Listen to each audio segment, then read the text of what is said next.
Hello everyone, welcome back. Today we're going to be talking about what are the best self-defense guns for women. We're going to break this down to two categories, inside the home and outside of the home.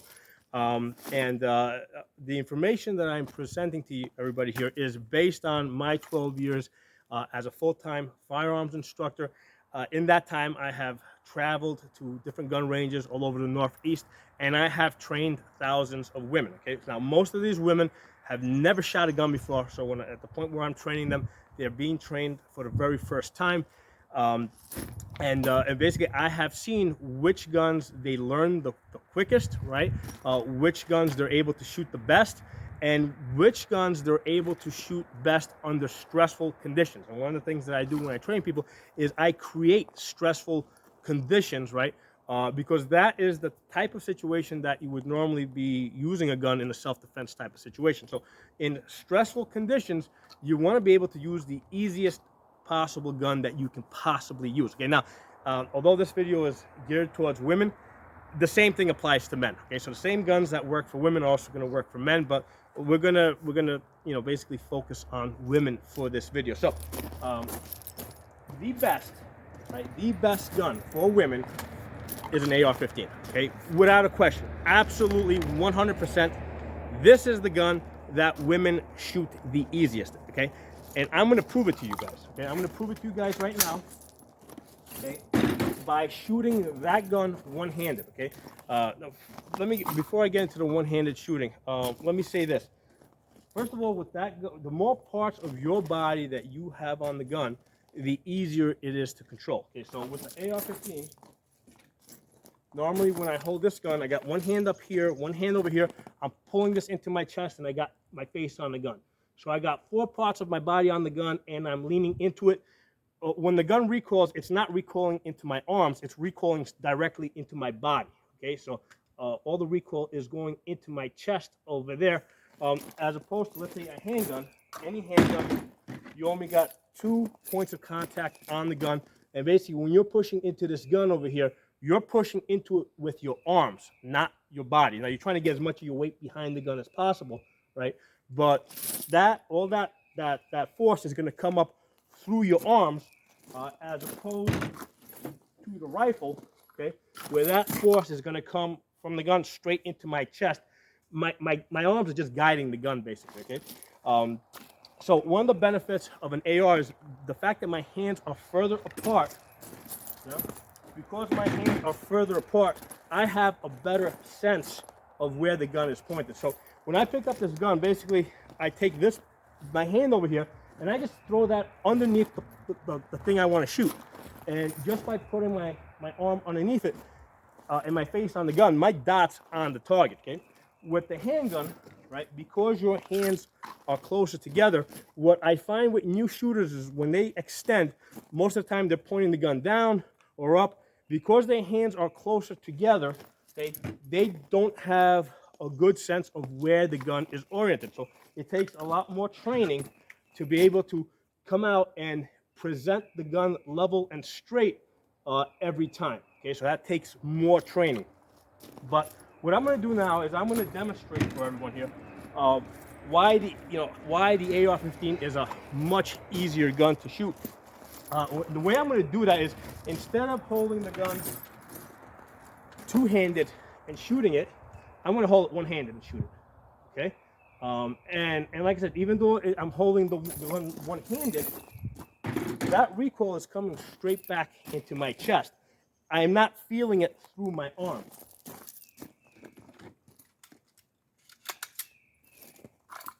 So basically, this shoots the .556 caliber. Okay, I'm going to be shooting at those rims down there.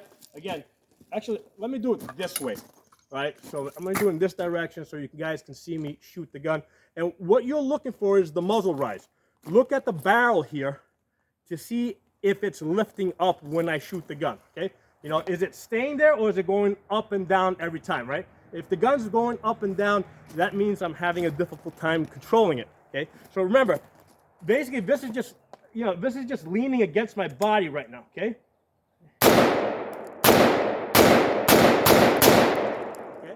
So even when I start shooting fast, that gun barely moves. Let me do this now. Now this is an AR that shoots 9mm ammunition, okay? We're gonna do the same thing over here. I'm gonna do it in that direction so you guys get a different view. Again, you're looking at the barrel. You're looking to see if it rises, right? Or am I able to control this? All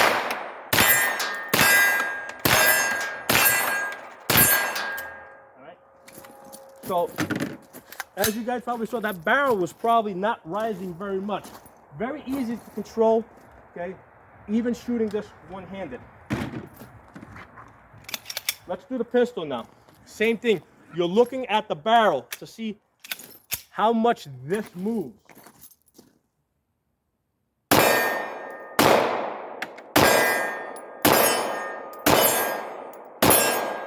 So as you saw, this is probably moving about a little bit more. Now what I'm going to do now, this is a Glock 17. I'm going to use a Glock 43 now, which is even smaller, okay?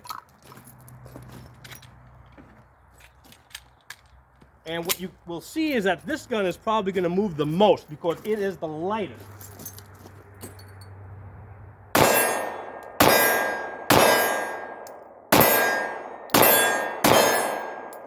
So, let's talk about size and weight.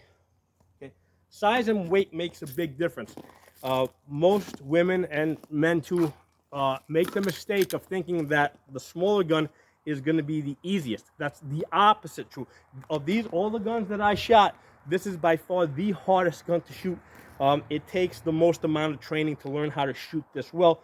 And the reason is because this is a lighter gun, which means that it wants to move around a lot more. You know, because when the bullet goes out the barrel, there's an equal pressure that goes back the other way. Now, because most women think that the smaller gun is going to be easier, right?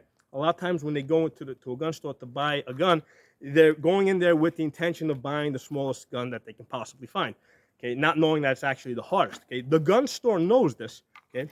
However, the gun store is basically looking to sell you the thing that you want to buy, right? So they know that most women are going into a gun store to buy the smallest gun that's there, and they're going to sell them the smallest gun that's there.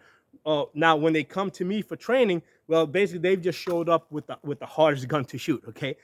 Which takes the most amount of training. And what I will usually do is I will start women off with the rifle, get good with that, and then we'll move to the pistol, okay?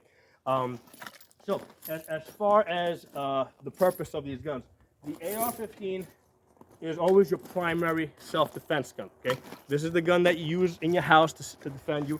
The pistol is your backup gun, okay? If this fails, you go to your pistol, okay? Now, the secondary purpose of the pistol is, right, because the rifle is a little bit too big to carry around with you every day. So what you do is you carry a pistol because it's smaller and more compact, right? So the purpose of your carry gun is to get you to your house so that you can get your rifle, okay? That's the purpose of your carry gun. Now, between these two guns here, okay, the Glock 17, much bigger than the Glock 43. For me, this gun is a little bit big and awkward to carry around every day. When I carry this at the hip, okay, when I sit down in the car seat, basically the car seat, because it wraps around, it hits the back of this, it becomes uncomfortable. So that is why, okay, my everyday carry gun is the Glock 43, right? It is the small gun. However, I get to practice every day, and I'm really good at shooting this difficult gun. Okay, so that's one of the things to understand, that if you're going to carry a small gun like this, you have to invest a lot more time in getting better with the small gun, okay? Now, let's talk a little bit about, first of all, before we even do that, let's talk about some other choices. Let's talk about a revolver, okay? Because a lot of times, this is the gun that people think is the easiest gun. And this is the easiest to load, right? Because you could just drop in the ammunition. It's the easiest to open up, the easiest to load, okay? The gun is not recoil dependent, okay? So with these guns here, if you're not holding this gun firmly, right? Because this gun depends on the recoil to cycle. So you gotta basically hold the bottom of the gun steady so that the slide comes back, all right? So the only part that moves when you shoot this gun is the slide. If the whole gun is moving around, the gun's gonna jam up, okay? So the bottom part of the gun has to stay steady so that the slide comes back all the way. to eject the empty case, go forward, pick up the next round. That is not an issue with the revolver. However, the difficulty that people have with women, particularly have with the revolver, is because it's a double action only. It has a very long, hard trigger pull. And when I tell women to just aim the gun at a target, match up the sights, and squeeze it and keep the targets. Most women are doing this as they squeeze the trigger.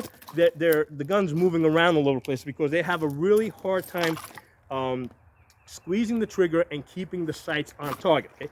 The other problem with this gun is the sights itself. Right? If you look at these sights, black front sight, black rear sight. For some of you women watching this, watching this information for the first time, in the front you have a front sight post. In the back you have a V. You match it up like that, and you put it underneath the target. So basically you lollipop the target, right? So if that's your target, you go underneath it like that. So when I tell people to match up the sights, put on the target, squeeze the trigger, they're moving the gun all over the place as they're squeezing the trigger. Most, not all women, but most women do not have the finger strength to press that trigger and keep the gun motionless. Okay, so we got the trigger here, and you got the sights. The problem with the sights on this gun is that they're both black, very hard to see, especially in a stressful situation. All the guns that I shoot, all my self-defense guns, all have optics on it. Okay, the optic, basically, it's got a dot. They have a circle with a dot in the center. It makes aiming a lot easier. The problem when you have just iron sights is that there's three things that you're looking at. You got the front sight, you got the rear sight, and then you have the target. So you got three things that need to be matched up, right? You need the three things in a row. You got the rear sight, front sight, and then the target all lined up.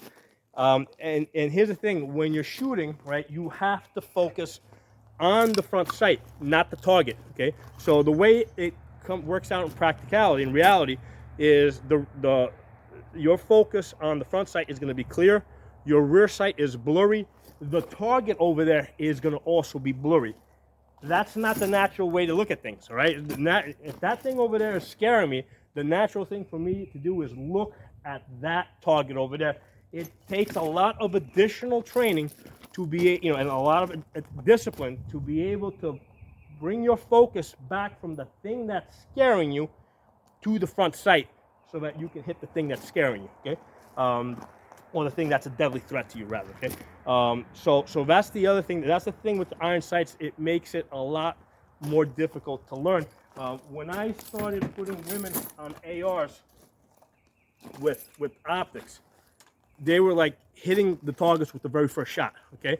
And in fact, what I saw is for a while, initially optics were only available on rifles.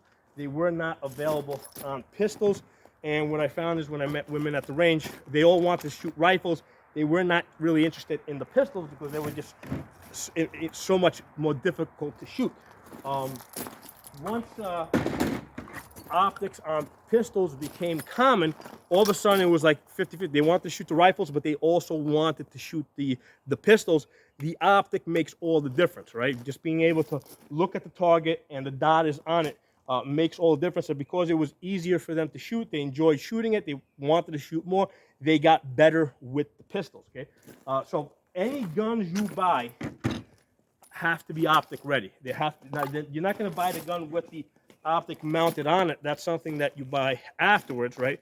And basically, first of all, before you go and you buy a gun, it's kind of like you don't go to a car dealership and show up there and say, hey, what cars do you have to sell me? What car do you think I should buy? You never do that because you know that the car dealer is just going to sell you whatever they got, right? Whatever is profitable for them, right? When you go to a car dealership, you generally go there knowing what you want to buy. You go in there and you're like, okay, I'm here to buy this car. Do you have it, and how much do you want for it, right? And then you can also shop around to other dealerships for that specific car. Same exact thing goes with guns, okay? When you go to a gun store, you say, I'm here to buy this specific gun. Do you have it? How much is it? And then you also check a bunch of other stores. That's how you go about making your gun purchase, okay? As far as guns, basically, you want to stick with the most standard ones, okay? AR-15s and Glocks. Glock MOSs that are optic ready. They're the most common. The other thing is that if they do, first of all, they're very durable, but if they do break, there's lots of parts out there and there's lots of knowledge to fix those guns, okay? So that's why I tell people stick to standard. Your mil-spec AR-15 and your standard Glock MOS that is optic ready, right? So as far as the small guns, like I said, they are very convenient to carry around. But the only purpose to buy this gun is to carry it around, okay? And like I said, it takes a lot more training to get better with this gun. But normally, these are the two. This gun basically gets me to my house so that I can get to these two guns, okay? And this gun being the primary, this gun being the backup gun, okay? Let's talk about, we talked a little bit about the revolver. We said that, number one, trigger pull is very difficult. The sights on this are usually very hard to use. They take a lot more training and practice to get used to using these sights, especially under stressful conditions. So that's a bad choice. So let's talk about shotgun. Okay, shotgun is, especially a pump like this, is the worst choice for anybody. A lot of people associate a shotgun with home defense. Terrible choice.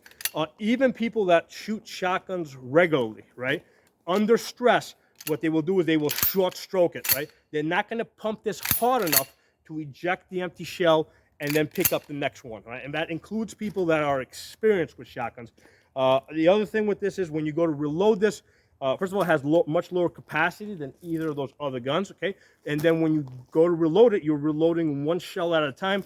Under stress, even experienced people will drop the shells, okay? When I start inducing stress, when I start putting people under stressful conditions, even people that use the shotgun regularly start dropping shells, okay? So a combination of, it's very easy to short stroke this and jam up the gun, difficult to reload, and it's also very front heavy, right? Because the way this works is you got your barrel over here, you got your tube over here, which contains the shells, right? This is your magazine, right? It's an internal tubular magazine.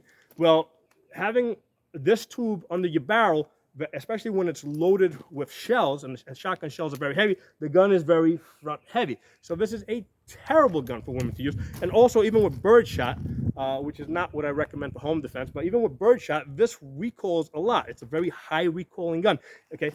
This is not a gun that I can comfortably fire one-handed, right? Like you saw me shoot those other guns. I can't do that comfortably with this gun, okay? Now, one other thing I want to mention. I want to talk about the possibility of over-penetration, or I want to address the possibility of over-penetration with the 5.56 round that goes in an AR-15. So here's the thing. If you look at this barrel over here, you will notice these holes over here, right? And that's because I did a test, okay? Like I said, I'm giving you guys real information that I have seen myself, okay? And I have tested myself. Right, what I did is I lined up 7 of these barrels, and I have a video that I've done on this where I recorded it, and I'll link the video below. I lined up 7 of these barrels 15 feet apart, okay? And what I did is I shot it with a variety of different calibers, okay? So when I shot it with the AR-15, it basically went into 3 barrels, okay? By the 3rd barrel, it stopped, and I was not able to recover the bullet because it's a small, light bullet going really fast. What I found is that the bullet broke up by the time it got into the 3rd barrel, okay? When I shot it with a 9mm, okay, it actually got to 4 barrels, and I was able to recover the bullet intact because the bigger 9mm did not break up. Okay, now that was when I did that. I shot that with a 9mm rifle.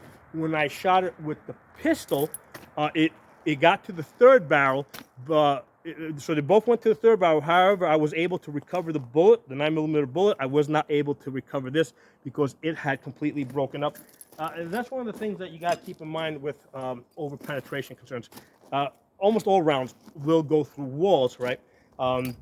So that's something that we have to factor into our self-defense type of situation. So, for example, in my home defense situation, I want to be at the top of my staircase, shooting down the stairs. I got my bad guys in a narrow corridor in the staircase, and I know my bullets are going into the basement, okay?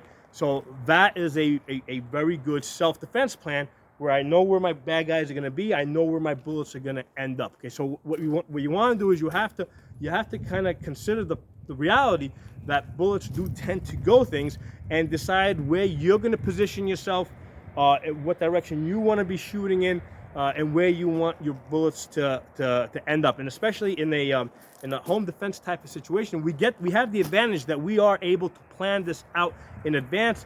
And usually we get some warning, like we hear broken windows or there are riots in the neighborhood, stuff like that. So usually there is a little bit of warning with that, okay?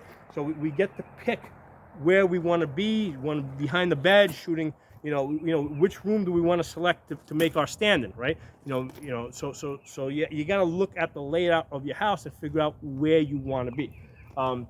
So as I was saying, with the 5.56, even though, like if I shoot those rims over there, the AR-15 round will penetrate it. However, after it penetrates it, the bullet tends to break up a lot, right? Whereas the 9mm, when it'll hit it, it won't penetrate it, but it'll basically just deflect. Okay, it'll usually bounce down into the ground. So that's the thing to consider with the 5.56. Because a lot of people think that this is going to like go through 10 houses and kill it. It's not going to do that, right? These bullets require a certain amount of spin in order to maintain stability. And the second this touches something like sheetrock, that spinning, that rotation is interrupted. It's changed, so it doesn't have that same rotation, and the bullet becomes very unstable, and it's going to basically destabilize and fall into the ground pretty quickly after that. Okay, I think I've covered everything I wanted to cover. We talked about the shotgun. The shotgun's a terrible choice, even for men. Okay, even men have a hard time handling a shotgun under stressful circumstances. They might do really good at the gun range if they're shooting at clay discs, but that's not under stress. Okay, when I introduce stress, it becomes a lot more difficult to use these guns. You want to use the easiest possible gun that you can possibly use, and that's really the reason why the military uses AR-15s. They don't use them because they're extremely powerful guns. They use them because they're really easy guns. One of the things I tell people is when you join the military, right? Basically, you get a box of crayons and an AR-15, right? So that's the level of difficulty of this. And the hardest part of this is basically is the preparation, because basically you got to load your magazine, you got to learn how to lock it open. Okay, put your safety on, put your magazine in, get the round in the chamber. Right now, this gun's ready to go. Okay, so at the point that the gun's already loaded, all right, now there's only because all that's done in advance. All right, the gun is loaded in advance. Now the only thing that I need to do is just basically take off the safety. Right, so basically at that point, all I do is get my dot on target, take the safety off, and I'm ready to pull the trigger. Okay, so all the hard work with this gun is done in advance. At the point where I need to use this gun, all I gotta do is just take the safety off, get the dot on target, take the safety off, and pull the trigger as many times as I need to get the bad guy to stop being bad. Okay, so that's how that works. As far as the handgun, I like Glocks. They do not have safeties. Okay, the safety mechanism on the Glock is the holster. Okay, so this gun basically sits in the holster. The holster protects the trigger guard. This gun cannot be fired. When I get home, right, this gun comes off my belt, and it, the way it is loaded with a round in the chamber, it goes into the safe like that. The next morning, I take this gun off and I put it back on my belt. I do not remove the gun from the holster because the holster is the safety mechanism. Okay, so this gun at all times is either on my body or it's in a safe because it's loaded. Okay, if I need to use the bathroom, I just take this gun. I specifically selected a holster that I know will fit into my pants. Okay, now I can use the bathroom, and then when I'm done, I can take this, put this back on my belt. Okay, and that's it. I'm ready to go. Okay, so that's how that. So all these things have to be thought out in advance. It's not just a matter of knowing which guns you're going to use, what ammunition you're going to use. But you also you also need to have a home defense plan. You need to know where you're going to be. You got to be able to communicate with other people in your house. You have to have a plan for communicating with your lawyers and the police afterwards, or better yet, not communicating with the police. In that type of situation, all you do is you tell the police that, hey, I had to, my life was in danger. I had to defend myself, And at that point, you shut up. You don't talk to them. You don't give any details. And the reason is, let's look at it from this perspective. If a police officer is ever involved in in a shooting, their union tells them not to say anything until they talk to the union lawyers. Okay, so there's a reason for that, is because under stress, people tend to say things that aren't even true sometimes, or they tend to say things out of order. And all of that can be used against you. Okay, so the safest thing to do if you're ever in any type of a self-defense situation, whether it involves guns or not, is to keep your mouth shut and have a lawyer do the talking for you. So all these things this is all part of the self-defense plan. It's not just a question of which gun you're going to have. It's also a question of how you're going to use the gun, where you're going to use the gun, when you're not going to use the gun. Having a lawyer on call. I have prepaid legal service. Okay, I've done other videos on that. So this is all part of the self-defense plan. Okay, so I hope everybody enjoyed this video. And like I said, in the past, by the way, I was recommending the short AR pistol, right? It's got a shorter barrel here. The reason why I like the shorter one is because it's less front heavy, okay? A lot easier to, for women to handle. The problem that I found is that these short barrels are extremely loud, okay? So I think, basically that loudness was a bit of a distraction for women. So what I have found is that with the newer ARs that have the skeleton rails, right? You see how this rail has all these holes in it? That really goes a long way to reducing the weight. And I find that most women are able to comfortably handle this gun with the skeletonized rails that have the less weight up here. And it's also convenient because the women can use it, and also their husbands or boyfriends can also use the same gun because it's long enough that they can get a comfortable grip on this. Okay, so that's the reason why I pulled back from recommending the AR pistols for women. Now I just recommend the standard AR rifles with the skeleton rails, and that's because of the advancements in technology and basically having these rails here that have so much empty space in here that it lightens the weight of the gun. So let me know if you got any questions. Now, basically this video was intended as an informational video. I tell people get training, okay? First of all, get training before you go buy any guns, because you gotta know what you're looking for. Get training. I'm not telling you guys to come specifically to me. I don't care where you go. You might be on the other side of the country, but get training, and the trainer will also help you, select the right guns and the right equipment, and guide you. And further than that, I also advise people, don't just get training from one trainer. Get training from a lot of different people, right? And what's going to happen is initially you may hear some conflicting information where one trainer is telling you this or one trainer. You know what? When you're with a specific trainer, do what they tell you, right? Learn the things that trainer, that instructor has to teach you, right? And then after you've trained with a whole bunch of people, at that point you'll start now gaining enough experience where you can start making your own decision and saying, hey, I like what this guy was saying on this part, but I like what the other person was saying on that part, and you can start piecing things together on your own. But yeah, don't just go get training from one person. Get training from as many different people as possible, and basically just build up a database of information that you can work with, like you do with all other things in your life, right? Generally you don't just get information from one source. You get information from a lot of different sources, and then you piece it together and you make it work for you. So, guns for self-defense is the same thing. And the other thing I'm going to add, one more thing, even though we were talking about self-defense in this video, there's something like more than 500 million guns in the United States. 99.9% of the time, these guns are used for one purpose, and that's for fun, right? For recreational shooting.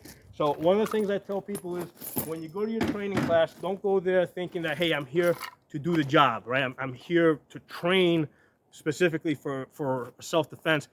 Go there to have fun, okay? If you go to your self-defense classes or your shooting classes, or if you go there to have fun and enjoy yourself, you're going to learn faster, you're going to get better, you're going to want to keep doing it, and then down the road, when you down the road, if you ever do need to use a gun for self-defense, that skill will also be there. And the analogy I explain to people is, hey, nobody learns to drive a car so they can drive themselves to work, right? The reason why everybody learns to drive a car is they can go out and play with their friends, right? So you learn to drive a car so you can go out and have fun, but then later on you say, hey, the car would also be useful for getting me to work. And then, hey, listen, I'm sick, I'm having an emergency here, I need to get to the hospital. Well, now the car is also useful for an emergency type of situation. So guns are the same way. You learn to shoot guns for fun and have fun with them. And then later on, if an emergency situation does arrive, you have the skills to deal with that as well. So thanks for watching. If you're not a member of the channel, subscribe. Find me on Odyssey, which is an uncensored platform. That's ODYSEE.com, right? Odyssey.com. And my channel name over there is Pocono Tactical. Thanks a lot for watching. I'll talk to you all soon.